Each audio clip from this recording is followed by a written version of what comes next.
Welcome to Eat Real Food Bite Size. It's Sam Kwok here again, and the session today is about sleep.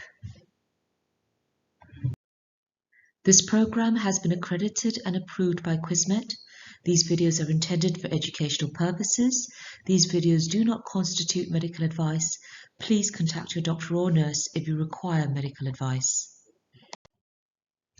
What we will cover in this session: how much sleep you need, the power of sleep, sleeping pills and alcohol, time in bed, not the same as time asleep, and top tips for sleep. I love this quote. If sleep does not serve an absolutely vital function, then it is the biggest mistake the evolutionary process has ever made. And if we think about it, why would Mother Nature design it such that we would spend almost a third of our lives asleep? What magic or important function happens when we sleep? And this is what sleep research in the last decade has started to uncover.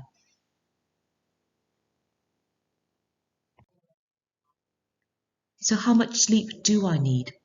The number of people that can survive on 7 hours of sleep or less without showing any biological or cognitive impairment is zero.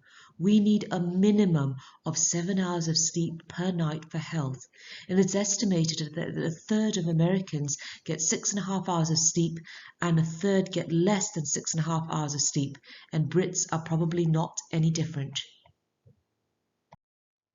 The bad news is you cannot repay a sleep debt. For those of us who sleep less during the week and try to catch up with the weekends, well, sleep is not like the bank. You can't accumulate a debt and pay back later. Your brain cannot get back that lost sleep, and your body truly functions best with 7 to 9 hours of sleep every night.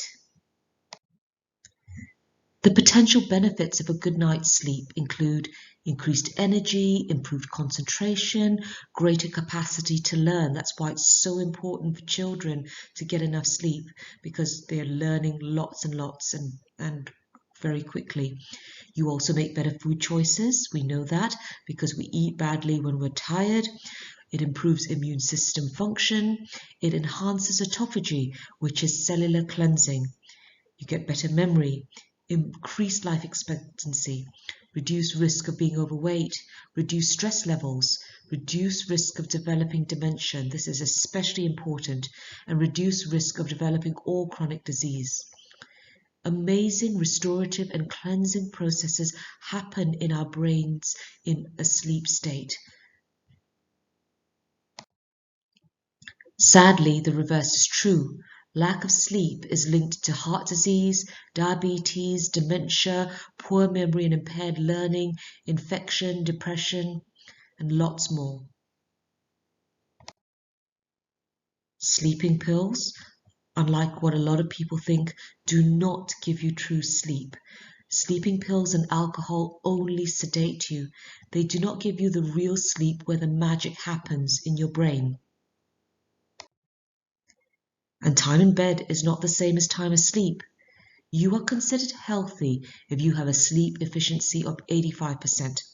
Now, even if you have a sleep efficiency of 90%, if you went to bed at 11 p.m. and woke up at 6 a.m., i.e. 7 hours in bed or 420 minutes in bed, even with a sleep efficiency of 90%, you would need to spend a minimum of 7 hours and 42 minutes in bed in order to get 7 hours of actual sleep. And the only way to know this is to actually track your sleep. Use Fitbit, Apple Watch, Oura Ring, the Garmin Ring, and lots of other available devices. There are lots of cheaper devices from China on Amazon. We love Why We Sleep by Dr. Matthew Walker. It's a great book. His 5 top tips is regularity. So you have a regular sleep schedule. Control your temperature. The optimum room temperature is about 19 degrees Celsius for most people. The drop in the core body temperature with a warm bath or hot water bottle at your feet or warm socks also helps get you ready for sleep. And we all know that when it's too hot on a hot summer's night, we don't sleep well. So the room has to be cool. Keep it dark. Dim the lights. No tech at least 1 hour before bed. Consider investing in blue light glasses to block out blue light. Don't remain in bed awake. The brain must associate your bed with sleeping. So rather than staying in bed for hours, tossing and turning, if you really can't sleep, get up, go to an adjacent, dimly lit room, read a book or a magazine, not look at screens until you feel the waves of sleepiness coming over you, and then climb back into bed. Limit caffeine and alcohol intake. Caffeine has a half-life of 6 hours and a quarter life of 12 hours, which means that if you drink a cup of coffee at 12 noon, at 6 p.m., half of that caffeine is still hanging about in your bloodstream. At 12 midnight, a quarter of the caffeine from that cup of coffee that you drank at 12 noon is still hanging about in your bloodstream. Other tips for sleep.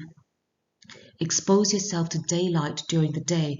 That's really, really important for setting the circadian rhythms. Just going out in the sunlight, even if it's an overcast day, for as little as 20 to 30 minutes can make a big difference. Obviously, spending more time outdoors helps. Correct nature deficiency, be outdoors. It's very, very soothing. It's very good for you. It really helps with sleep. Incorporate movement, not vigorous exercise before bed, however, but regular movement, and practice meditation. Matthew Walker said that sleep is the tide that raises all health boats. So prioritize your sleep now. It is one of the most important things you can possibly do for your health. Thanks for listening.